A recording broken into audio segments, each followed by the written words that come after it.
E aí, galera linda, tudo bem? Bem-vindo de novo ao podcast de Marco Mercado. Na nossa segunda temporada, com um convidado que já era hora que venha aqui comigo. A gente demorou um pouquinho. O professor Humberto Neiva, bem-vindo. Muito obrigado, é um prazer estar aqui. Demorei, mas cheguei, né? Chegou, eu também. Uma vida muito ocupada, a FAP, deixando você meio sem tempo, louquinho. Louco, completamente louco, mas é o que eu faço que eu amo, né? Então, acho que a gente fica louco, a gente fica enlouquecido. Mas com prazer. Mas Chega com em prazer, casa, chega em cansado. casa cansado, dorme e tá tudo ok. Também tratar com novas gerações, com jovens como eu. Sim, porque claro que sim, mais jovem que eu é todo jovem, né? Então, eu acho que essa troca é muito rica, né? Quer dizer, eu tô na FAP já tem 28 anos, né, como professor, e coordenando há 8 anos. Então, essa troca, para mim, é que me rejuvenesce, é que me dá força, energia, porque eu aprendo muito com vocês, né, vocês jovens. Professor, a gente vai fazer uma pequena apresentação. Tá O bom. convidado é Humberto Neiva, mestre em Ciências de Comunicações pela USP, coordenador do curso de cinema da FAAP e uma das figuras mais influentes na curadoria e formação cinematográfica no Brasil. Com mais de 2 décadas de experiência como programador do Espaço Itaú de Cinema e atual curador de Gulani Mais, Humberto também é diretor premiado, professor apaixonado e criador de conteúdo no perfil HCNéfilos, onde compartilha suas visões sobre audiovisual. Sua trajetória une prática teórica e sua dedicação incansável à valorização do cinema independente e à formação de novos profissionais no setor. Foi bonito? Bonito, eu fiquei orgulhoso com essa apresentação, hein? Em realidade, foi um muito pequeno resumo do currículo que você tem, professor. Maravilhoso, obrigado. Uma coisa que eu gostei muito, porque quando eu cheguei na FAP, sabia da autoridade de você já está 1 ano como coordenador. 8 anos. Sim, É. mas o gostoso foi já ter aula com você no segundo semestre. Né? E algo que ficou como se chama, intrínseco em mim, que, como se chama, produtor é Deus. Deus, produtor é Deus. Eu sempre falo isso. Porque normalmente a gente que estuda cinema, a primeira coisa que tem na mente é que você vai ser diretor.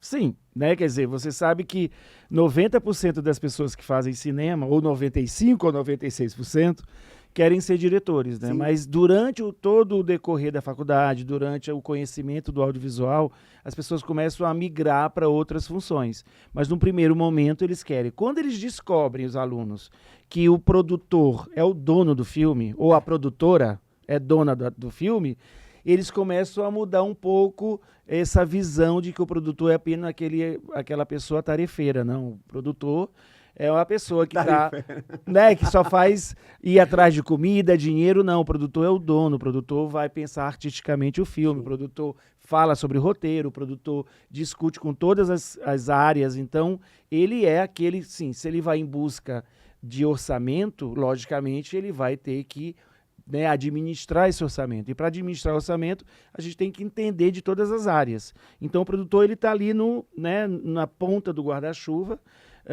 E, logicamente, se ele vai atrás do dinheiro, ele é o dono do projeto, é o dono da obra. E aí as pessoas começam a olhar de uma maneira diferenciada, né? Porque na hora que você faz o orçamento, o produtor vai receber não só pelo trabalho dele, mas também depois pela bilheteria, que não necessariamente Vai ser positivo. não, ou positivo ou negativo, mas ele ainda tem ali a chance de ter um retorno pela bilheteria. O diretor não. O diretor só ganha a não ser que o diretor for também produtor da obra. Sim. Mas se ele é só diretor, ele recebe um salário por estar dirigindo, e o produtor não. O produtor, além de receber por estar produzindo, ele também pode receber depois vendendo o filme, né, internacionalmente, na bilheteria. Então ele tem outras fontes de renda com a obra. E o que a gente vai abordar no tema é justamente tudo o que é o processo de distribuição dos filmes, Sim. que é muito importante a gente ver, por exemplo, vamos falar um pouco de Ainda Estou Aqui, que teve uma campanha publicitária enorme. A gente veia a tadinha da Fernanda Torres falando, meu cabelo não aguenta um penteado cansada, mais. Super cansada. Valeu a pena, mas a gente está vendo. Claro, é um diretor mundialmente famoso, com bastante recurso econômico, Então a produção era muito grande. Sim, sim, assim, para você ter esse destaque internacional, que é difícil, Sim. né, você tem que ter dinheiro, né? Você tem que ter um orçamento ali para ser visível perante toda a indústria cinematográfica mundial. Então, não é fácil, você tem que batalhar. E também eu acho que contribuiu muito a simpatia da Fernanda. Eu acho que a Maravilhosa. Fernanda trouxe todo um diferencial, ela caiu o mito daquela estrela hollywoodiana e isso encantou todo mundo, né? Quer dizer, o mundo se encantou pela simplicidade, ela é engraçada, ela é profunda, ela é inteligente. Então isso tudo faz com que o filme também andasse através dos passos da Fernanda, não só através do negócio, né? Do negócio que eu falo justamente, né? Ter dinheiro para fazer toda uma divulgação do filme, tá em todos os jornais, em todas as revistas, em todos os podcasts, em todos os lugares, porque aí você tem que ser visto. Quem não é visto não é lembrado, né? Exato. Então, você tem que se colocar de uma maneira, e que é difícil porque você está concorrendo com filmes com orçamentos milionários, né? Bilionários, né? Então isso faz com que você seja ali um pontinho no mapa. Mas mesmo assim, você tendo uma estratégia bem elaborada e inteligente, porque eu acho que foi uma estratégia inteligente, você consegue ter uma visibilidade. E justamente foi explorar essas aptitudes, essas habilidades que tem a Fernanda. Tem esse momento icônico da Ariana Grande que se encontra com ela. Maravilhoso. E ela chega fazendo tas-tas. É isso que eles não veem lá. Nossa, uma maravilha, foi icônico. Não é porque, assim, a própria Ariana ficou assim, né? Quer dizer... Ela fez tas-tas. Porque... eu acho que é também a coisa do brasileiro, né? O brasileiro é muito engraçado, assim, gosta de tirar sarro de tudo, gosta de fazer tem piada, e é espontâneo, e é latino, né? Assim, tem aquela sangue latino, e a gente não é muito aquela coisa bem parada, não, a gente fala com as mãos, a gente gesticula. E a Fernanda, além disso tudo, é muito inteligente. Elegante. A presença dela, que tinha, a escolha de roupas que ela tinha, era impecável. Impecável, ela né? estava lindíssima, mostrando a beleza latina, né? Que é muito característica da mulher brasileira, por exemplo. Sim, é lógico, porque assim, não vamos ser o que não somos, né? Vamos mostrar aquilo que a gente é, a nossa essência. Eu acho que ela mostrou a essência dela como atriz, como ser humano, como mulher, como mãe, como trabalhadora. Então, assim, ela veio com... Claro, gente, é muito difícil acontecer o que aconteceu, quer dizer, não é fácil. Historicamente, foi o único filme brasileiro que ganhou Oscar.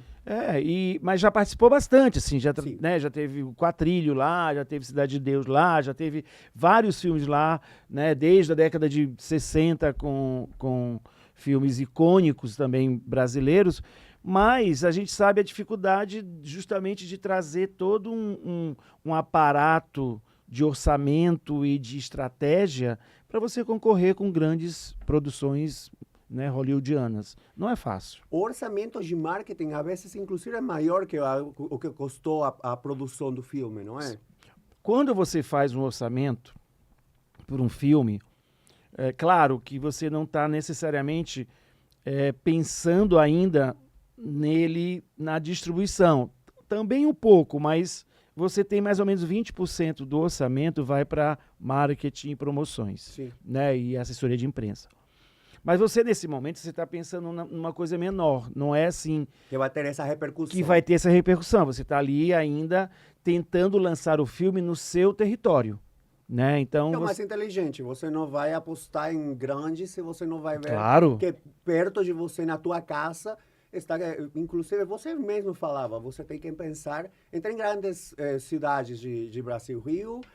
São Paulo e qual que era? Não, tem Brasília, tem outras cidades que você, assim, porque depende do dinheiro que você tem, né? Sim, claro.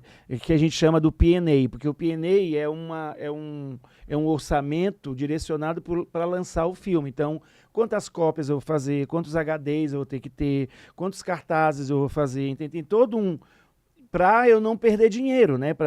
A gente tem que fazer um orçamento ali para lançar os filmes. Aí eu posso pensar, bom, eu vou fazer o lançamento do filme com o que eu tenho, porque você pode conseguir através de algumas leis de incentivo para engordar mais esse dinheiro. E aí você pode pensar, bom, eu tenho um dinheiro X, então eu posso lançar nas principais capitais do Brasil. Ah, não, eu tenho um dinheiro Y, então eu posso lançar em capitais e cidades. Então você começa a ver o tamanho do seu lançamento através do budget, através do orçamento que você tem. Porque eu também não posso dar um passo maior que minhas pernas, né? Porque aí eu posso equivocar e aí perder dinheiro. Então, nesse primeiro momento, a gente pensa mais ou menos esses 20%, aí 30% do orçamento do filme para fazer essa estratégia de lançar, mas lançar esse filme não internacionalmente no primeiro momento, mas no seu território. Aí, logicamente, depois que o filme tem uma repercussão e eles fizeram uma estratégia boa, que foi primeiro para festivais, e aí o filme foi sendo reconhecido, ganhando prêmio, ganhando prêmio, ganhando prêmio.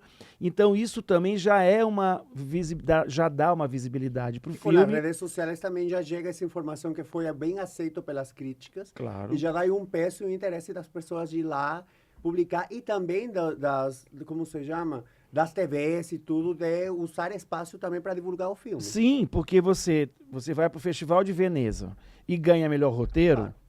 Vai ser notícia. Notícia e o mundo está te conhecendo. Aí você vai para um outro festival em Nova York, ganha lá um outro prêmio, visibilidade, repercussão, crítica, entrevista. E isso vem muito também gratuitamente. Eu não estou pagando, estou ali no primeiro momento participando de festivais. A imprensa está vindo até mim para... Né, por a cobertura do festival. Para fazer a cobertura do festival, e isso também vai repercutir mundialmente, porque é um festival... Esses grandes festivais, todo mundo acompanha, o mundo acompanha. Então, isso também são estratégias, né? De, bom, eu tenho um filme que eu acho interessante, eu tenho um filme que ele tem um peso muito grande no roteiro, é um filme muito bem interpretado, é um filme que é feito para festival, no primeiro momento. Ele não é um blockbuster de herói, que não tem o perfil de festival, mas ele tem um perfil de festival. Então, tendo um perfil de festival, você pode optar. Bom, será que eu lanço ele e depois vou para festivais? Ou eu faço o inverso? Que elementos você acha que precisa um filme para ser para festival ou não? Eu acho que assim, primeiro você tem que ter um elenco muito bom e uma história muito boa, né? Quer dizer, você tem que ter um roteiro muito bom. Não são filmes, como eu te falei antes, considerados blockbusters, assim, não são comédias, como a gente tem aqui no Brasil, muitas comédias, que, faz parte do processo todo audiovisual, mas são filmes mais direcionados a uma reflexão maior. Fala que porque tem mais camadas, né? Que tem mais camadas, com mais complexidades, você traz um assunto que isso pode trazer discussões aprofundadas, como a ditadura, como o Brasil era na época da década de 70. Então você também mostra o seu país de uma maneira diferenciada para aquele festival ou para as pessoas que vão ver. E, logicamente, um roteiro bom, diretores bons, diretores já premiados, né? Isso também é muito, muito interessante. Atrizes que vão trazer uma repercussão pela sua atuação, ou atores. Então você tem que saber que não é um filme considerado, vamos falar assim, que a gente fala, né, cotidianamente, um filme comercial. Sim. Né? É um filme que não tem um orçamento muito grande, né? É um filme menor em orçamento, é um filme feito com mais poderes artísticos, né? Quer dizer, uma fotografia mais elaborada, um roteiro muito mais bem urdido, uma história que traga uma reflexão do momento em que a gente está. Então, eu acho que são elementos ali que você vai ver. Bom, não é um filme para eu simplesmente lançar no mercado sem passar para o festival, porque tem muito ganho ali de questões técnicas, questões de linguagem. Então, é tudo isso que vai trazendo e você, bom, eu acho que eu estou com um filme aí que é de festival, não é um filme que...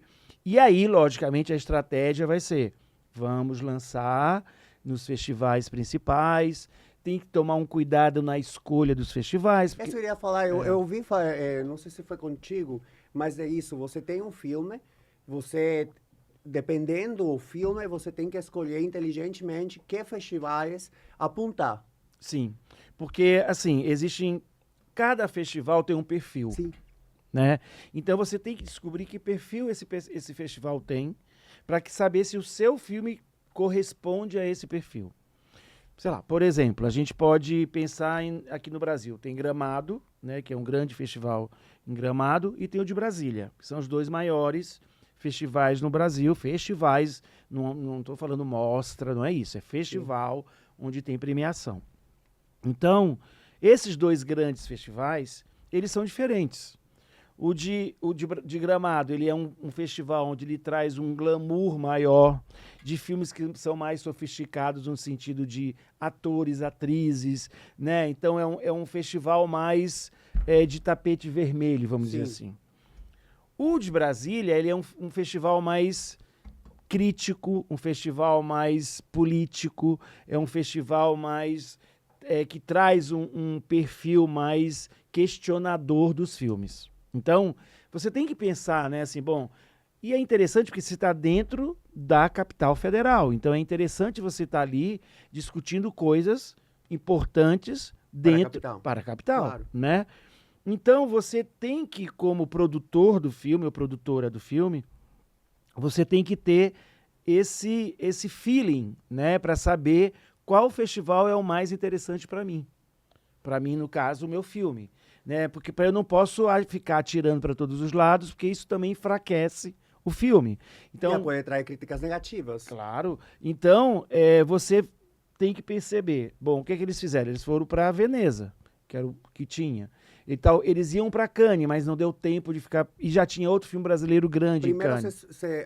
As primeiras exposições foram no estrangeiro, antes que aqui no Brasil. Antes no Brasil. Isso também estavam falando, como é triste, às vezes, você precisar primeiro ter sucesso lá fora para conseguir ser reconhecido na própria terra. Né? Isso eu acho que aqui no Brasil tem isso. Não sei se todos os países latinos têm isso, mas no Brasil isso é muito forte. Porque a gente tem uma camada muito influenciada pela opinião estrangeira. Estrangeira e pelo americano. Né? Então, assim, pela questão do estadunidense, né? Vamos dizer assim.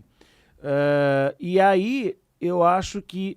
Mas é uma estratégia. Eu acho que não é feio não participar de festivais no Brasil ou só lá fora. Teve agora uma polêmica, não sei se você viu, que o Grande Prêmio do Cinema Brasileiro, eles tiraram o filme no primeiro momento. Eles, não, a gente não vai colocar o Ainda Estou Aqui em todas as categorias, a gente vai fazer ele como uma homenagem, au concurso do festival. E aí eles iam chamar a Fernanda e o Walter Salles para receber essa homenagem. E aí o mercado ficou revoltado com isso, porque todo mundo queria que eles... Porque tem outras categorias que também precisam ser premiadas. Sim. Fotografia, direção de arte, som, trilha sonora. Então, não é só porque o filme ganhou o melhor filme, né, que ele não seja capaz de concorrer. Ele tem que concorrer. E aí eles voltaram atrás, o prêmio voltou atrás, saiu, eu li ontem isso. Eles voltaram atrás e aí o filme vai entrar em todas as categorias, participando, né, concorrendo a todas as categorias, porque tem que colocar, né, porque é uma visibilidade do todo, né, porque o filme, ele é um todo. É um todo, exato. Não é só a Fernanda, né, não é só o Walter Salles, né, então a gente também tem que dar visibilidade para as pessoas, inclusive eu vou levar na FAP, na semana acadêmica, o diretor de fotografia do Ainda Estou Aqui. Eu preciso estar lá. Ele vai estar lá, dia 13, às 19 horas. Maravilhoso. Dia 13 cai qual dia? 13 de maio, eu acho que é segunda ou terça. Segunda ou terça. É de 12 a 17, terça. Vai ser maravilhoso. Terça, você vai estar lá assistindo. Eu vou estar lá. Professor, você já teve alguma experiência no mercado de cinema fora do Brasil? E o que você aprendeu com essa experiência internacional? Olha, eu nunca fui muito, assim, a experiência que eu tive internacional, que foi muito mais pedagógica do que de mercado, porque Você palestrou fora. Porque eu tenho dois lados, né? Vamos de dizer dia assim. Sou um e de noite sou outro. E nem pergunta que eu sou de noite. Mas, vamos dizer de tarde, tá? Então são 3 e tem a noite também. Mas assim... Porque eu faço parte, né? Quer dizer, eu tô no mercado há 30 anos, mais ou menos, trabalhando com formação sempre, né? E então eu já fui programador por 28 anos e agora eu estou na distribuição, né, na Gula Animais.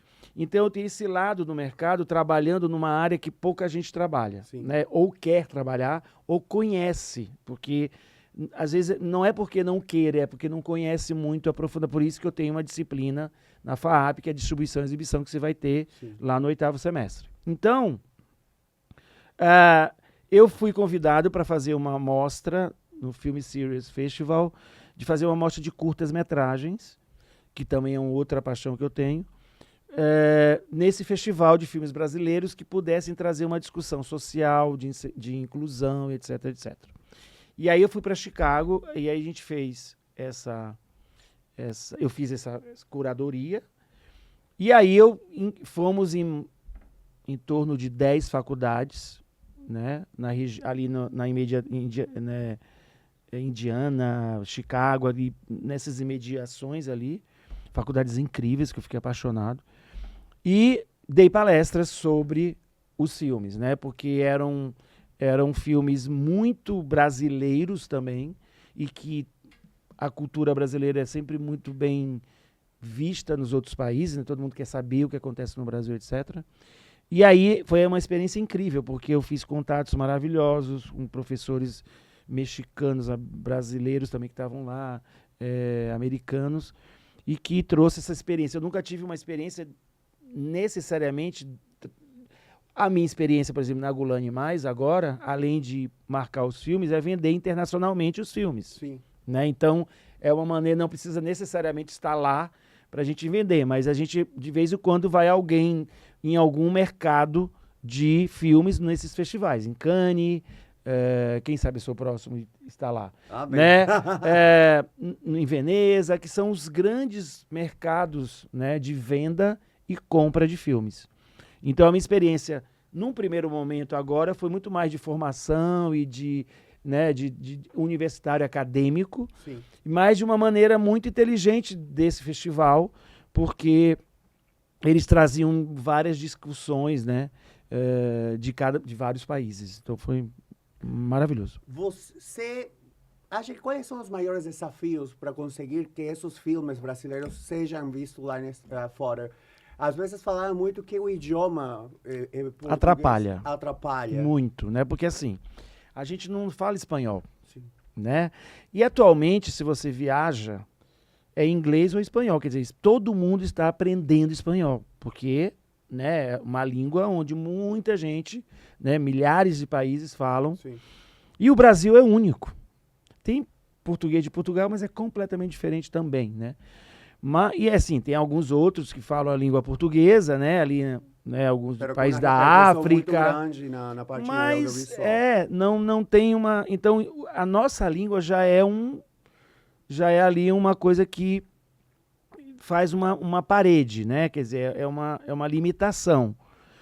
Porque eles não gostam de ver filmes dublados, por exemplo. No meu caso. Né? Não, minto, eles gostam de filmes dublados, eles não gostam de ler legenda, de ouvir. Eu prefiro. Né? Eles gostam, eu também, eu prefiro legenda. Eu lembro que veio. A dublagem não é muito bom. Eu tive uma amiga que trouxe uma amiga dela que é francesa e gostava de cinema e tal. E aí ela estava no Brasil, ela estava aqui, eu falei, vamos no cinema e tal. Aí eu fui no cinema com ela, lógico, num filme francês, para ela entender. E aí ela viu que tinha legenda. E ela falou, eu não sei como é que vocês conseguem ler e ver a imagem. Então, assim, eles não têm essa prática que a gente no Brasil está perdendo, porque o aumento de cópias dubladas está cada vez maior no Brasil, por incrível que pareça. Então, a gente já tem essa barreira da língua, né? Que é um problema. Eu acho que uma segunda etapa também é você ter esse dinheiro para poder distribuir seu filme internacionalmente. Apesar de vários filmes brasileiros serem comprados, né? Por exemplo, o filme da Laís Bodansky, o último dela, né? Foi comprado por 30 países. Então tem filmes que eles são vendidos internacionalmente, mas para o streaming ou para o canal de televisão, e não necessariamente para passar nos cinemas, né? Porque tem essa barreira primeira aí de um preconceito com a língua e um preconceito, o filme tem que ser dublado. Então, é um custo muito alto também você fazer toda essa campanha para poder ter visibilidade e poder vender. Então, você tem que ir em festivais, levar seu filme, chamar os players para assistir o seu filme, isso é difícil. E aí você tem que ter todo um jogo ali de sedução mesmo, para que as pessoas vejam seu filme. Então, não é fácil vender para fora, né? É difícil porque você tem que primeiro mostrar o seu filme. E aí, mas é em português e tal. Não, tudo bem, ter legenda em inglês, mas eu não gosto, tem que estar dublado.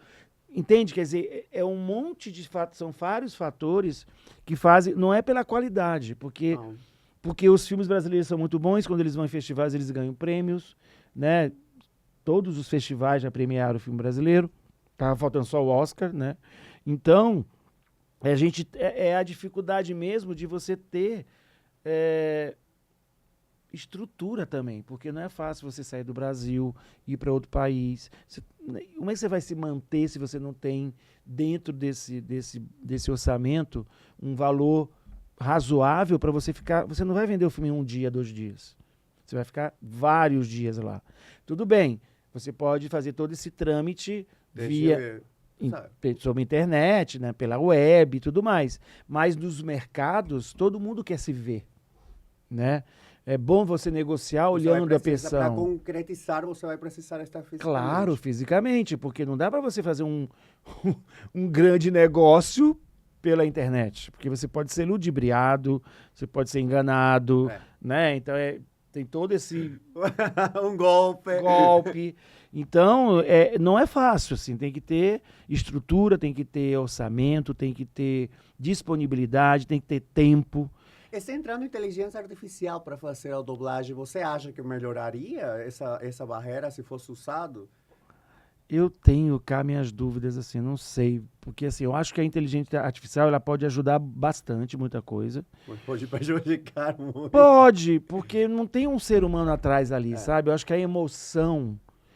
A interpretação. A interpretação, a emoção e o jogo de cintura, que a gente brasileiro tem muito, eu acho.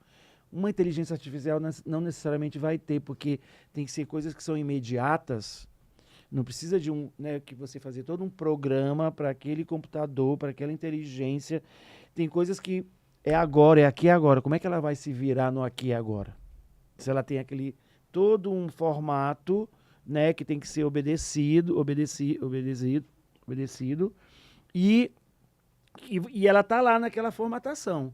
Se você sai para um lado direito muito rapidamente, ela vai demorar um pouco a acompanhar. Mas se você cria algo ali nesse lado direito, vai ser mais complicado ela poder acompanhar. Então, eu acho que a inteligência artificial ela pode ajudar, a gente tem que ser aliada a ela. A gente não pode ficar também confrontando, porque ela pode ajudar muito, muita coisa boa pode fazer. Mas também eu acho que o ser humano ele tem uma coisa chamada sangue, né? Que a inteligência não tem. Eu acho que, como toda nova tecnologia, a gente tem medo. Sempre. Né?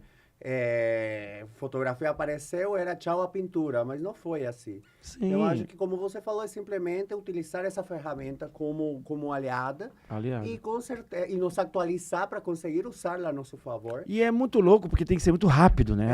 A gente tem que ser rápido. Sim. E aí, isso que eu estava falando com você antes, assim, essa minha ligação com os alunos novos, né, com a juventude, ela me faz correr atrás. Sim.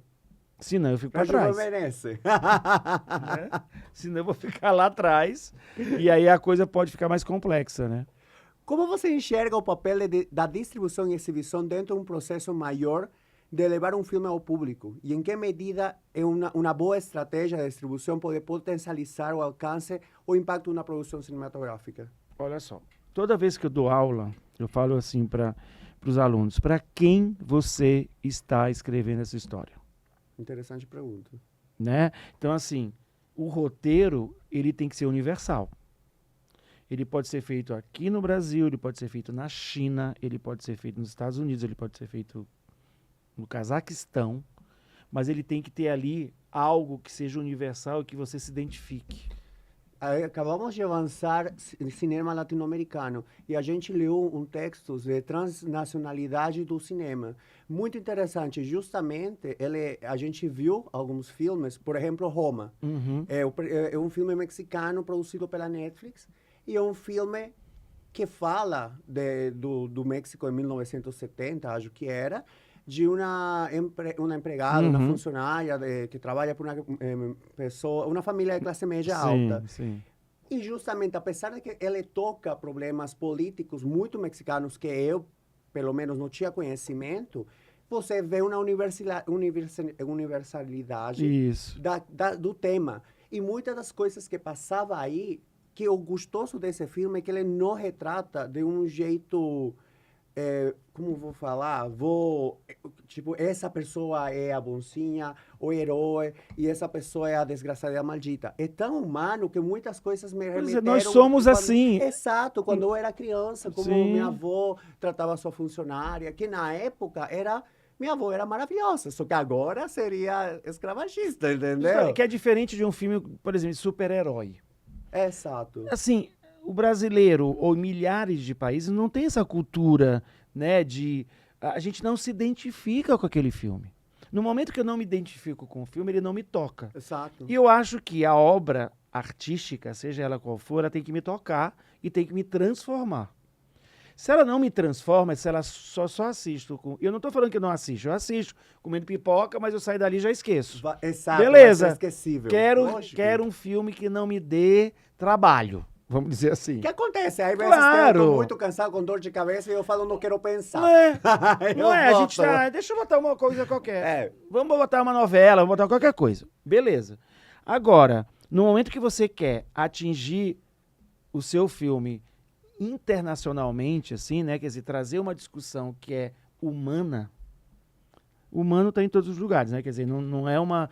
Claro, você tem abordagens diferentes, você tem uma linguagem diferente, você tem questões diferentes. Mas aquele ser humano chora, aquele ser humano sente, ele tem sangue, ele tem pai, ele tem mãe, São ele seres tem complexos, né? complexos. Não existe o 100% errado e o Então, 100% correto. Claro que não. E além disso, né, mostrar o ser humano como ele é. Né? Um dia a gente é má ou mal, um dia a gente é bom ou boa. Então, tem que pensar que ao fazer isso que eu acho que falta um pouco, talvez, nos filmes brasileiros, eu acho que já melhorou bastante, mas é não fazer cópias americanas. Eu falo isso para meus alunos. É uma luta já faz muitos anos, né? Não vamos fazer a mesma coisa que estão fazendo lá fora. Vamos fazer uma coisa única, nossa, porque isso repercute. Se você trata do que você conhece, é muito mais fácil. O que eu falo para meus alunos Fica mais também. Natural. É lógico. Por exemplo, a gente no Brasil não tem muitos filmes adolescentes, assim, da faixa de 15 a 20 anos, não tem. E eu falo para os meus alunos. Eu lembro que você falou. É isso. Escreve o que você está vivendo, o que você conhece. Claro. Não tenta pegar temas de adultos e problemas que você não viveu porque vai ser... Tem aquela coisa chamada do poder de fala, né? Exato. Então, assim, tudo bem, eu posso ter um pesquisador, eu posso estar junto. Claro que isso também pode acontecer. Mas você vê um garoto de 18 anos escrever sobre um homem ou uma mulher de 60 anos, ele não tem essa experiência, né? Para saber como... isso você vê nas falas, nos diálogos. Então você lê, o menino de 7 fala igual a senhora de 60, que fala igual ao traficante da comunidade X. Então, é de uma maneira assim, quero que meu filme atinja todos e todas, então vamos fazer um filme humano, vamos fazer um filme que represente uma discussão que pode... Eu posso falar da guerra daqui, mas tem guerra em outros lugares. E as situações dessa guerra que vão identificar as outras pessoas. Não é necessariamente a guerra, mas sim o que eu estou passando. É como muita gente não gosta do Walking Dead, eu amo Walking Dead. Eu não gosto de... Eu falei, gente, o filme não é sobre zumbi. O filme é sobre as situações limites que as pessoas passam numa situação, seja ela qual for. Sim. Pode ser uma guerra, pode ser zumbi, pode ser um regime ditatorial, pode ser qualquer coisa, mas aí você tem que reagir a isso. Por isso que eu gosto desse seriado, porque Tem episódios que não parecem nem zumbi. Por quê? Porque aquela comunidade está passando por uma situação limite. Né? Limite, extrema. E aí você... Não estou pensando no zumbi, né? Eu estou pensando ali, bom, e agora o que é que a gente vai fazer? Isso é universal. Porque você está numa situação limite, você está ali passando por um momento complexo e você tem que, com seus poucos conhecimentos, você poder saber sair dessa cilada, né? Então, eu acho que fazer um filme universal com questões que podem ser discutidas aqui hoje, como amanhã no México, é isso, assim, é tentar fazer filmes em que toquem o ser humano, que falem sobre o ser humano, que falem sobre as relações humanas, né? E isso é mundial, é eterno. E é uma genialidade do filme, porque quando, por exemplo, voltando a Roma, eu fui lá investigar qual que era a época de México, porque eram coisas que eu não entendia, mas que teve uma repercussão no filme que eu gostei, que o contexto não era o político foi um plus aí, era essa situação humana que se estava vivendo entre... E se você vai pensando, é tão complexo, o filme não só mostra diferenças de classes sociais, como também mostra machismo, por exemplo, estrutural, porque a funcionária deixada pelo cara quando soube que estava grávida, estou dando spoiler, mas como se chama? A dona da casa, ela foi deixada pelo marido porque traiu. Então você vê que mesmo em classes sociais diferentes, o machismo estrutural estava atacando as duas mulheres. Inclusive a dona fala, aí estamos as duas. Sempre vamos estar sozinhas, assim, o lado masculino. Pois é. Então é isso, são discussões que são humanas. Sim. Né? Que é corriqueira, seja qual país for. Então eu acho que é isso que faz eu gostar de um filme do Japão, ou um filme, do leste europeu. Então são coisas que assim, bom, eu tô vendo aquele filme, eu tô me transformando, eu tô me identificando. Eu acho que são coisas que, além de tratar do humano, tem que tratar de identificação. Não adianta eu olhar um filme e não me identificar, eu não vou me emocionar, eu não vou me absorver aquela mensagem, ou aquela discussão, ou aquela reflexão. Então eu tenho que mexer com a pessoa. Eu lembro que quando a primeira vez eu vi Ainda Estou Aqui, primeira coisa que eu pensei, bom, não é um filme autorial, com um monte de estética, ou que fale profundamente a ditadura brasileira. Não.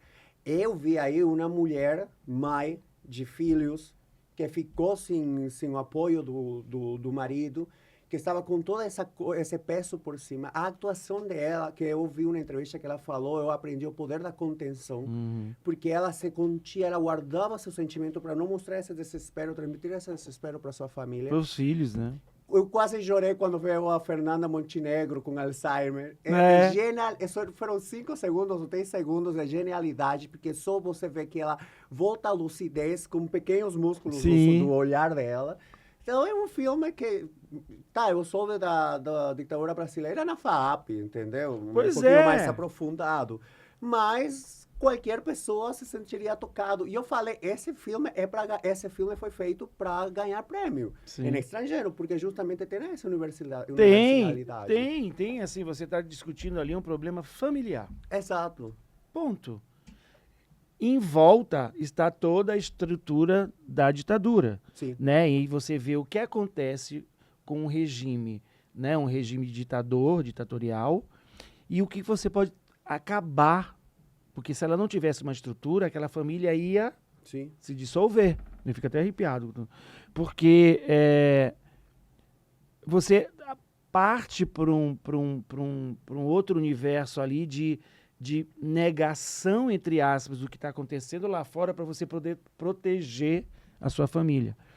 E o filme é justamente sobre família, assim, como você, numa situação limite, como é que você controla ela, uma mulher, num momento, né, completamente machista, que o Brasil é machista, naquela época era pior ainda. Então, assim, uma mulher que vai segurar a onda de 4 filhos, se não me engano, né? Num momento difícil no Brasil, num momento de repressão no Brasil, e ela ter que não transparecer isso para as crianças, Exato. porque senão isso pode trazer traumas Mais do que já tinha. mais do né? que já tem, É. né? Então, eu acho, é isso, né? Por que que o filme fez todo esse sucesso? Porque ele está trazendo questões universais, ele está trazendo questões humanas, ele está trazendo discussões que acontecem em qualquer ponto do mundo, né? Então, quem nunca não passou por uma situação que você tem que se controlar para não transparecer, para não machucar o outro, para não piorar toda a situação, né? Todo mundo passa por isso, em níveis diferentes, Sim. mas passa, né? Então, acho que é isso que traz a questão do público, sabe? Então, assim, muito, principalmente quem está começando, né, é jovem, assim, eles pensam, eles fazem um roteiro, mas eles fazem o roteiro para ele. Ele não faz o roteiro para o outro. Então tem que tomar um cuidado com isso, né? Por isso que eu falo, você está se comunicando com quem? É com você mesmo? Ou com... Faz um filme para te mostrar. Você vai fazer, você vai fazer o seu filme pro seu umbigo? Ou para todo mundo? Ai, outra coisa ensinança que ficou na minha cabeça de você, você sempre fala, não tem duas cadeiras para você e teu ego. Não é? Mas é. Eu faço essas brincadeiras, Você eu acho vai engraçado mexendo, que fica... Fica na minha cabeça, ficou, não dá. Fica. Eu tava andando uma vez na Paulista aqui, aí eu vi um botãozinho assim, falando assim, produtor é Deus. Eu falei, ó, roubaram a minha Roubaram ideia. tua fala, tem que Roubaram, patentar. eu quero Roberto. patentear isso. Mas eu acho que essas coisas, Marco, que é que vai... essas pequenas pérolas que eu jogo é justamente para você pensar. Sim. Entende? Assim, eu brinco com os alunos, eu sou muito próximo deles, você sabe disso. Eu sou um coordenador que não estou lá no meu lugar preso, não. Eu estou ali andando, estou fazendo, estou brincando e tal. Sou rígido pra caramba, mas eu acho que quando você toca nesses assuntos assim para os alunos, assim, de olha, gente, você está fazendo uma coisa que é para comunidade, não é para você. Também é para você, né, que se deleitar, que bom que fez um bom trabalho. Mas não pense só em você, pense no outro. Você está comunicando a sua mensagem para o outro, você está trazendo uma discussão para o outro junto com você está trazendo algo ali para a comunidade, você está trazendo algo para sua geração, né? Ou para a geração futuras, porque também um filme ele é eterno, ele não vai ficar, Sim. né? Tem uns que ficam parados no tempo, outros não. Então, acho que é isso que tem que trazer para você chegar ao público, você tem que tocar o público. Quando eu programava o Espaço Itaú e a gente abriu o Frei Caneca, isso há Fechou, muito... né? Não, ainda tá Tem lá. uma parte que fechou, não era? Não, ele tá no Cine System. Ah, tá. O Cine System comprou o do Frei Caneca. E agora a Petrobras patrocina Entendi. o Augusta. Então, assim, quando a gente... Eu tenho um cara que eu sou super fã, que é o Ademar Oliveira, que eu trabalhei com ele muitos anos, aprendi muita coisa com ele. Ele criou o conceito Arteplex, porque tinha o conceito do multiplex, que são várias salas num complexo. Sim. Só que essas várias salas num complexo só passavam filmes blockbusters. Aí o Frei Caneca, quando estava construindo, entrou em contato com ele e falou, a gente gostaria muito que vocês viessem para cá para administrar o cinema daqui, porque a gente quer um cinema diferente, blá, blá, blá. Que dê um espaço a cinemas novos, a filmes novos, curta-metragens. E aí o que ele fez? Ele falou, vou criar o conceito Artplex, que é misturar. E a gente não sabia se ia dar certo. Porque é uma ousadia também, porque você levar para um shopping filme iraniano, né? Então, no primeiro momento, a gente achava, bom, será que vai ser um fracasso? Os filmes que a gente trouxer? E não, e a gente viu que o público mesmo, eu andava pelo corredor para entender um pouco o público, a reação, né? Para ver a reação, para ouvir, para poder conversar, para poder... E aí eu via um senhor conversando com um rapaz mais novo, o rapaz mais novo ia ver o Planeta dos Macacos, e o senhor estava vendo um filme canadense, se não me engano, e eles começaram a conversar, e o senhor falava, por que você também não assiste filme canadense? Aí o rapaz, então por que você não vê um filme blockbuster? E aí os dois mudaram de ver o filme, entendeu? Cada um foi ver o do outro. Então, a gente vê que se a gente traz algo diferente, algo que seja, claro que não é da noite para o dia, é um trabalho ali de formiga, né? Um trabalho de muitos anos de formar público e tal, que é o que eu trabalhei sempre na minha vida, é você ousar e também mostrar, olha, existe outra coisa. Não existe só isso. Você pode não gostar, beleza, ok, tá tudo bem, mas veja uma hora, né? Então, o que aconteceu agora com Ainda Estou Aqui é que muita gente voltou a ver filme brasileiro que não via há muito tempo, né? E aí a gente tem a esperança de que isso ainda fique no DNA da pessoa, no sangue, para que ela volte a ver outros filmes tão bons. O que você considera que você precisa fazer para criar para gerações futuras, para cultivar isso? Aqui existem, por exemplo, nas escolas que levam a esses festivais de filmes mais independentes para assistir. Sim, sim, porque o que acontece? Como eu falei para você, eu sempre trabalhei com formação. Então, lá no Espaço Itaú, a gente tinha projetos para a escola. Sim. Mas não é só ver o filme e ir embora. Tinha toda uma performance de alguma coisa. Por exemplo, a gente fez um projeto que era sobre o filme La Serva Padrona, que é um filme da Carla Camurati, a mesma diretora da Carlota Joaquina. Era o segundo filme dela e era uma opereta de acho que 70 minutos. Nossa! E aí, bom, como a gente vai lançar um filme opereta, né? Se ninguém gosta de ópera, imagina vir para o cinema para ver ópera.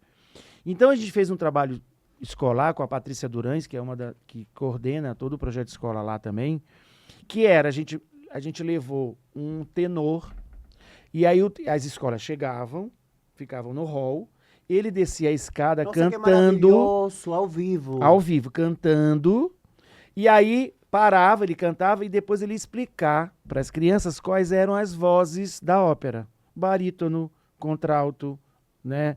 Criando esse interesse, né? Aí a criança já, aí a gente também contratou um rapaz que fazia umas como é que chama? Eram palcos de papelão, assim, e ele fez um palco de um teatro, tipo um teatro municipal, e jogava umas luzezinhas em cima desse palco.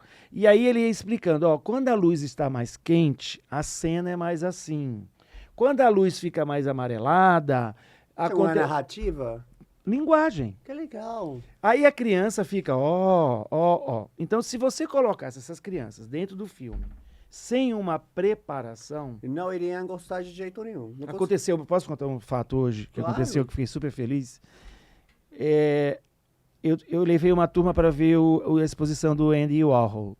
Maravilhosa. E aí foi incrível, todo mundo lá e tal. Aí a professora de arte estava conversando com os alunos dela e deu um preâmbulo assim para eles não entrarem tão crus. E são alunos que estão fazendo uma faculdade de artes. Beleza. Aí eu vou embora na Praça do Sol, na FAP tem uma praça grande que chama Praça do Sol, vem tipo 40, junto com 3 ou 4 funcionários, 40 senhores e senhoras dos serviços gerais, faxineiros, faxineiras, que iam ver a exposição. Aí eu olhei aquilo ali, eu falei, eu acho que eles estão indo para a exposição. Aí eu cheguei lá e perguntei para as meninas que estavam coordenando eles, falei, eu posso conversar com eles 10 minutos? Ela pode. Aí eu comecei a explicar quem era o Andy Warhol, qual era a importância dele, o que eles iam ver lá, e babá. Eles ficaram encantados, me aplaudiram e foram ver. Então, assim, você faz de uma outra maneira, entende? Porque imagina jogar eles lá, no meio, numa coisa que eles nunca, por razões econômicas, eles não poderiam ter consumido isso antes, porque eles não tiveram estudo, infelizmente. Então, se ninguém dá algo antes para eles poderem, você vai ver um tipo de... Aí eu falei, ele foi um artista plástico, um designer antes, que ele fazia sapatos de mulheres, e depois que ele foi ser artista plástico, e aí contei da história, vocês vão ver umas vacas lá, né? Essas vacas que é uma crítica à cultura americana, que lá todo mundo só gosta de hambúrguer. Aí eu fui falando um monte de coisa. E aí eles ficaram pô, aí eles devem ter aproveitado muito mais a exposição depois que eu falei com eles.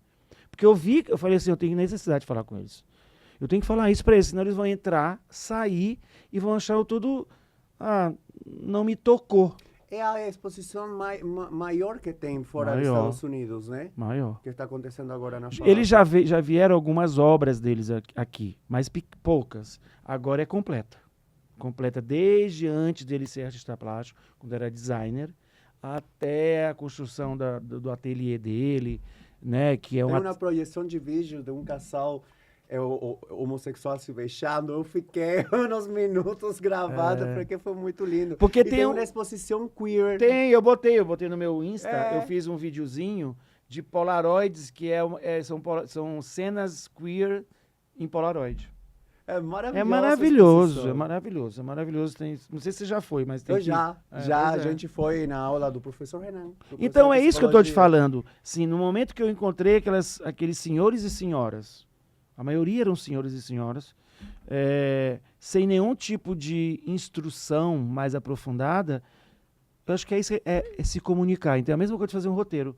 Eu tenho que saber que essas pessoas que não têm instrução, mas elas têm emoção, elas têm sensibilidade, elas têm inteligência, né? Elas não têm necessariamente estudo, mas elas têm que ir para um filme desse e se emocionar. Claro. É isso que a gente precisa, né? Quer dizer, fazer com que todos, seja classe social, seja classe econômica, se emocione, né? Ou mesmo que não goste, mas se identificou. E aí eu atingi meu objetivo, né? Foi o que eu fiz hoje, assim, foi uma coisa que me fez bem, me tocou muito. Também existe aqui, para chegar a bairros mais afastados, exposições de cinematográficas ou não? Tem algumas comunidades, tem a Thaís Scábio, por exemplo, eu até entrevistei ela no meu podcast.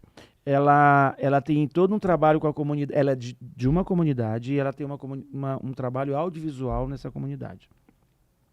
Então, dali já saíram cineastas e tudo mais. Então, assim, existem questões pontuais, mas, assim, o audiovisual em si, ou seja, o distribuidor, o produtor e o exibidor, pouco faz para a comunidade nesse sentido. Geralmente são projetos governamentais ou algumas pessoas como ela que querem fazer algo pela sua comunidade, para aquela comunidade mudar. E a gente aqui no Espaço Itaú fazia muito isso. A gente chamava...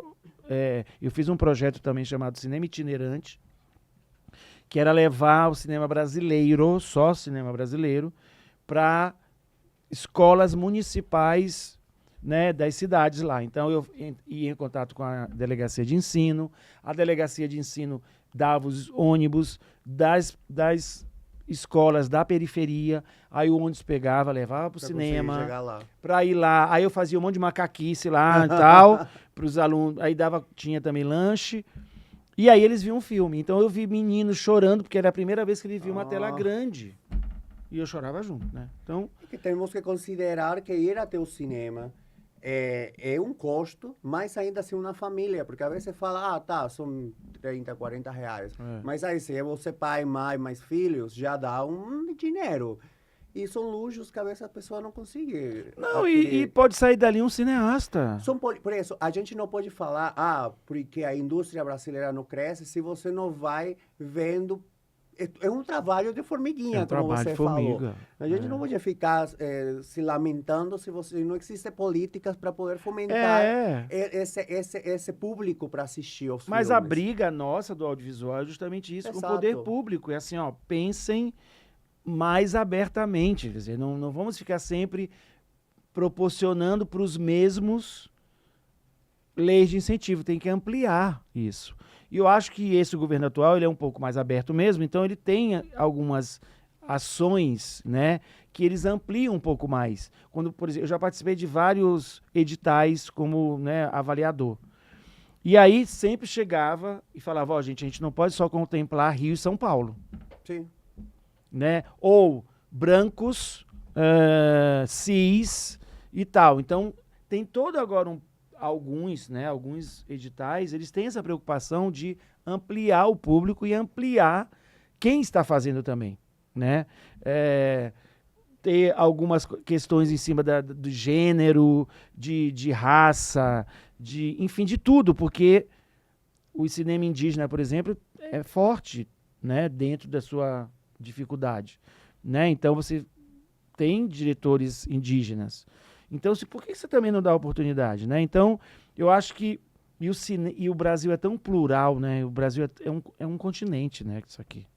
Aí, é uma loucura. Em uma entrevista falaram, é que Fernando Torres deu umas entrevistas maravilhosas, justamente falava, Brasil só precisa do Brasil.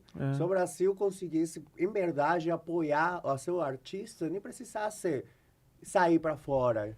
Porque é imenso, é o quê? Do tamanho da Europa, só o Brasil. Maior ainda. É maior. Então, assim, o que acontece? O Brasil e são várias culturas completamente diferentes dentro do Brasil. Exato. Né? Então tem que dar visibilidade para essas culturas, tem que dar apoio para essas culturas, para elas não perderem a sua essência, porque é muito fácil perder a essência com a globalização, né? Quer dizer, você começa a não ter mais diversidade, fica tudo igual. Então, esse poder, eu acho que a gente ainda tem no Brasil, nos estados diferentes, nas regiões diferentes, ainda em terem a essência da sua origem, né? E da sua terra, da sua ancestralidade. Porque senão você vira mais um nerd em frente a um computador, conversando com a tela, e você não tem os olhos para trocar. É muito louco isso. Como concorrer, por exemplo, você vê acho que tinha uma pré-estreia que uma vez aconteceu na FAP, e que tiveram que mudar todo o esquema de estreia no cinema justamente porque ia chegar um filme da Marvel. Então, como concorrer contra isso, como produtor brasileiro, como diretor brasileiro, se você arma tudo para mostrar teu filme, mas chega um filme internacional e barra você. Isso é um complicador, assim. Se eu tenho um filme brasileiro,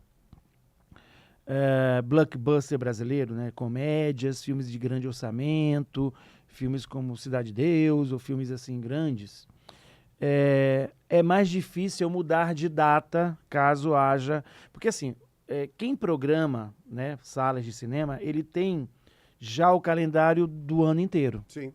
Então ele sabe que dia 15 de novembro vai estrear Batman 57. Né? Beleza. 57 horas. Então, o que acontece? Eu não vou programar meu filme se é um filme que concorre com as salas. Sim. Não necessariamente com o público. Porque também com o público, mas assim... Agora, às vezes é até mais fácil lançar Milton Bituca Nascimento, que a gente lançou e ainda está em cartaz, junto com o Blockbuster, porque é outro público. E outras salas. Eu não vou necessariamente colocar um documentário no Cinemark. Até eles me deram 3 salas, ok. A Cinépolis não me deu sala nenhuma. O CEAI não me deu nenhuma sala. E eles têm milhares de salas. Então, o que acontece? Eu já sei disso. Então, eu vou para as salas que o Batman 57 não vai. Não entra, claro. Então, isso que tem que ser estratégia e pensar no lançamento do seu filme. Quem são os que estão concorrendo? Porque eu não posso, agora, se eu lanço o Milton Bituca contra o documentário, vai bater um com o outro. Se eu lanço ele junto com o filme francês, vai bater um com o outro, que são as mesmas salas. Sim. Então, você tem que entender que não é necessariamente o público, também é isso, mas é também, será que eu terei sala suficiente para lançar meu filme? Porque eu estou concorrendo com um filme que tem a mesma objetividade de ir naquela sala que eu quero. Aí a disputa vai ser maior. Então, isso é até uma questão da minha prova na FAP, assim, você vai lançar seu filme médio brasileiro, que não é um blockbuster brasileiro, nem é um filme documentário, é uma ficção. Qual a melhor concorrência para ele? É um blockbuster? É um outro filme semelhante a ele? É um filme documentário? Entendeu? Então, assim, você tem que saber que você tem... porque é muito louco, né? No Brasil, o filme brasileiro é gênero. Fora do país? Não, aqui. Você fala assim, eu vou ver um filme. É verdade. É brasileiro? É um filme. Entendeu? Assim, parece que filme brasileiro é um gênero, como se fosse drama, comédia e filme brasileiro, né? Então, é muito louco isso, né? Você tem que tirar isso também um pouco, né, Da mentalidade. da mentalidade, né, no imaginário popular brasileiro. E é a minha luta sempre, assim, eu sempre amei filme brasileiro, eu sempre trabalhei com cinema brasileiro, eu distribuí filme brasileiro, eu fiz projeto com filme brasileiro, então, assim, é um trabalho de formiga, não tem jeito. E é um trabalho insano e longo e resiliência. Já me perguntaram, e o que faz o cineasta? O que se estuda no cineasta? Eu, gente, é tão amplo. É tão amplo. Você está jogando coisas, ou seja, ensinando tudo que pequenas das muitas coisas que faz um produtor. Que você aconselha, por exemplo, eu tenho um filme, eu estou fazendo um filme mais independente, mais autoral. Como eu tenho que proceder? Onde que tenho que ir primeiro? Você tem que entender o seu filme, né? Quer dizer, Sim. o perfil desse filme, né? Que filme é esse? Qual filme você produziu? Qual filme você roteirizou, caso você seja roteirista? Né? Assim, eu acho que existe uma coisa também em fazer teste com filme, mostrar pessoas que não tem nada a ver com audiovisual.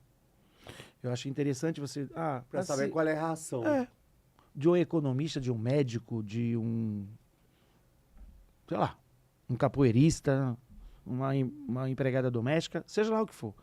Então aí você mostra e vê a reação dessas pessoas, né? Para você traçar um perfil para ela. Então isso acontece muito, você faz testes com 50, 60 pessoas aleatórias, assim, pessoas novas, mais idosas, brancos, pretos, classe social alta, baixa, enfim, você faz um questionário, né? E o que é que mais gostou, o que é que você gostou menos, o que é que te interessou, o que é que te atraiu, o que não te atraiu. Então você começa ali a delimitar um perfil. Claro que eu não quero só esse perfil, eu quero atingir o público o máximo possível. Mas pelo menos você tem já uma estratégia e um norte para começar a sua estratégia de lançamento, né? Você já começa a saber, bom, esse filme ele atinge esse público. Beleza. Agora, como é que a gente pode ampliar isso agora? Para a gente também, porque a gente não pode deixar de falar que cinema é dinheiro, né? Então, eu não posso perder dinheiro. Então, assim, pelo menos eu atingi lá meu público.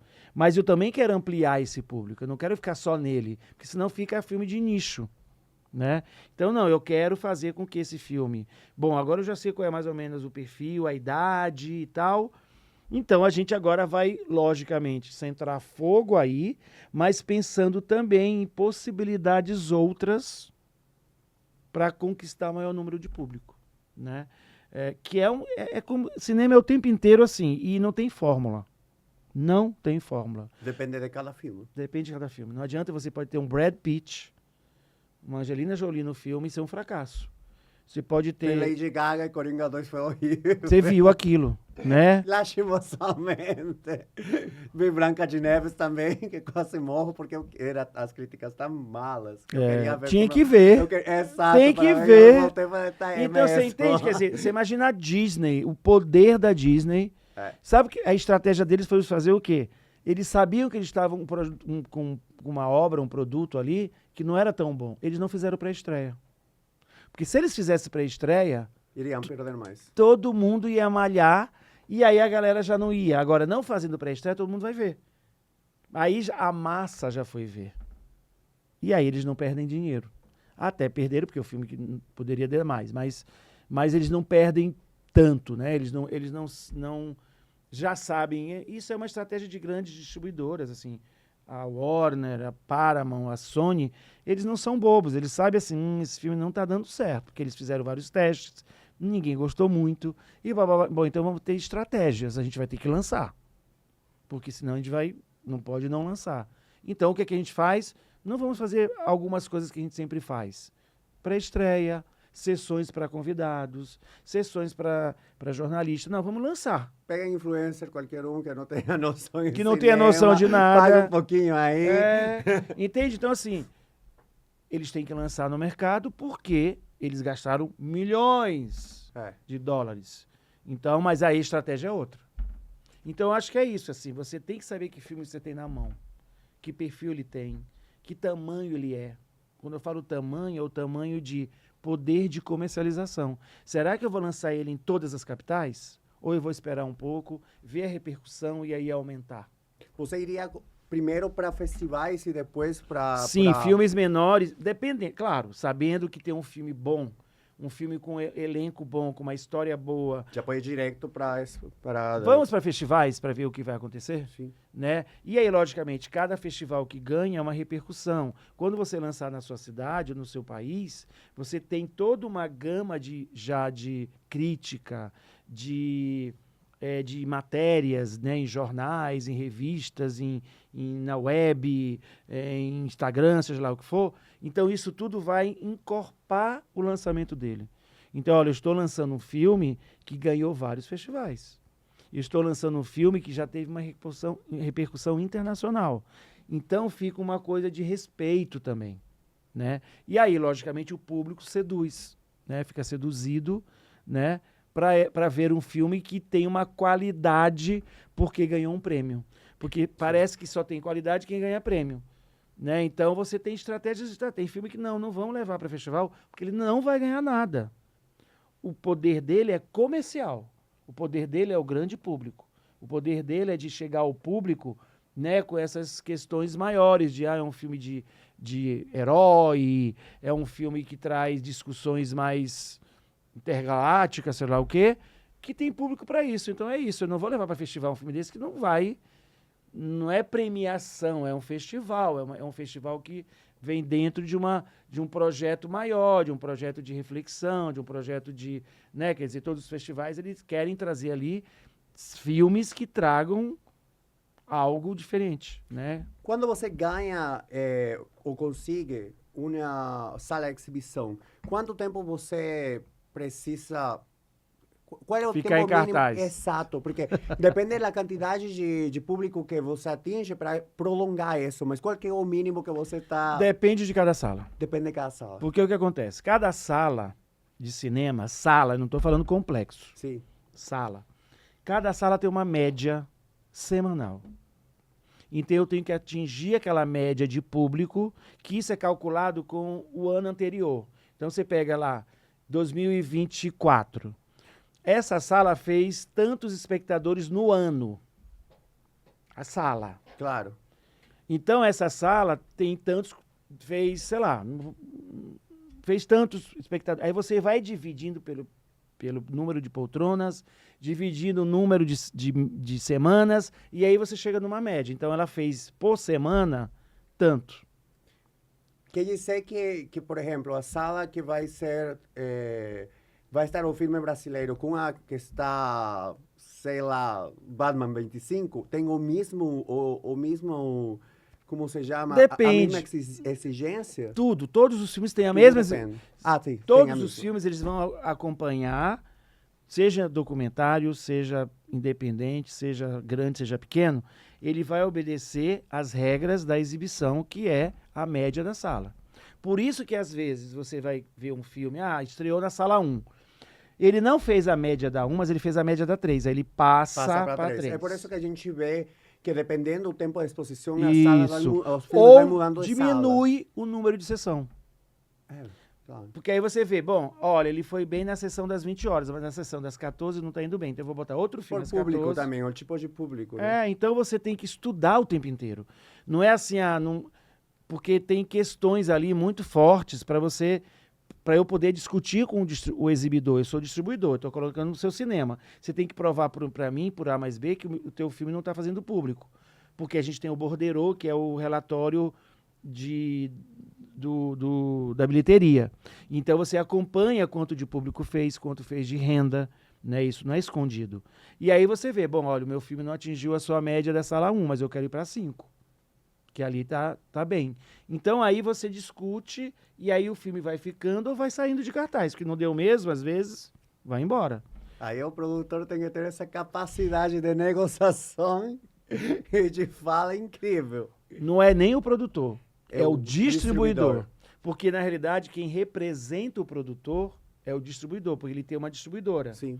E essa distribuidora que tem potencialidade de chegar em todos os territórios. Um produtor sozinho, como é que eu vou discutir lá em Manaus? Claro. né? Então você tem uma distribuidora que tem uma estrutura maior e ela vai defender. O problema é, será que ela está defendendo o seu filme de acordo com o que o produtor quer? Porque você tem concorrentes dentro da distribuidora, de outros filmes brasileiros, e tem a concorrência das outras distribuidoras. Não é fácil. Professor, a gente passou do tempo. Olha! Por fim, qual é o maior conselho que você daria para um cineasta brasileiro ou latino-americano que está começando agora e deseja colocar sua produção no circuito de exibição e a distribuição internacional? Amor pelo que faz. Você começou falando isso. Porque senão eu não vou ser um cineasta ou um médico ou um engenheiro se eu não tiver amor pela minha profissão. Eu comecei a fazer cinema, a gente fazia um filme por ano. E eu tô aqui, vivo, né? Então, assim, eu acho que para um cineasta é resiliência, inteligência. Resiliência tem que, como se chama? Digerir os nós. Entender o mercado. Ele não pode, eu só quero fazer filme e não quero saber do mercado. Tem que entender do mercado, tem que entender de política. Porque a gente aqui está o tempo inteiro, o que eu estou falando com você, eu estou trazendo algo político também, porque eu estou discutindo um cinema que eu quero abranger o máximo possível de pessoas. Eu quero chegar até as pessoas. Eu quero trazer uma mensagem, trazer uma discussão. Então, eu tenho que também brigar com os políticos de trazerem leis de incentivo mais interessantes. Eu tenho que entender o que o Congresso está fazendo, eu tenho que entender quem me representa lá, eu tenho que entender que estão protegendo o audiovisual brasileiro. Então, não é só fazer um filme, a gente tem que entender o mercado, a gente tem que entender quem está do outro lado, a gente tem que entender o que é que essa nova lei está trazendo de bom, eu tenho que entrar em contato com outras pessoas que fazem cinema para brigar pelo nosso cinema. Então, só faz isso quem gosta do que faz, né? Eu acho que só faz isso, só luta por uma vida melhor, um cinema melhor, uma reflexão maior, se você luta junto com os seus, né? Então, desde sempre eu estou lutando, mesmo trabalhando na formação, eu estou trazendo algo ali, eu estou acreditando naquilo que eu estou passando pelos alunos, e os alunos estão acreditando que aquilo ali, está informando, né, que é uma troca na realidade, né? Não sou o dono da verdade, é apenas uma troca. Eu aprendo muito e tal. Então, eu acho que é difícil como qualquer outra profissão, como qualquer outra. Você imagina quantos médicos saem por ano no Brasil? Né? Então, assim, é tão difícil quanto outra profissão, mas eu acho que você tem que ter amor pelo que faz, resiliência pelo que faz, não desistir na primeiro não, e sempre ir estudando muito, conhecendo o mercado, sendo político, né? São essas coisas que você traz uma força maior interior para que você continue fazendo aquilo que quer. Eu acho que é mais ou menos isso. Obrigado, professor. Eu dou isso de presente para Olha! Pra você lembrar de mim no meu podcast, com muito carinho. Deixa eu abrir isso aqui, deixa eu ver se eu sei abrir. Ele é novinho, então vai estar um pouco duro, mas você tem do outro lado. Aqui, ó. Obrigado por tudo, professor. Eu fico muito feliz de ter você aqui. Imagina, eu tô super feliz. Eu tinha um monte de perguntas, mas foi tão gostoso que acho que só fiz 2. Mas foi maravilhoso. Mas a gente falou do mercado, a gente falou de cinema, a gente falou de tudo. Muito... Marco, brigadaço. Lindo isso aqui também. Obrigado. Quem tá ali por trás. Beijo. Obrigado. Vocês que estão assistindo, assistam sempre, que ele traz sempre assuntos incríveis. Então, assistam sempre esse podcast, que é maravilhoso. E eu tô super emocionado, adorei vir aqui. E tomara que eu tenha trazido coisas legais para que vocês possam refletir também. Obrigado, professor. Então, galera, não esqueça de curtir, comentar e compartilhar nossos conteúdos e ativar o sininho para não perder nossos próximos episódios. Um beijo.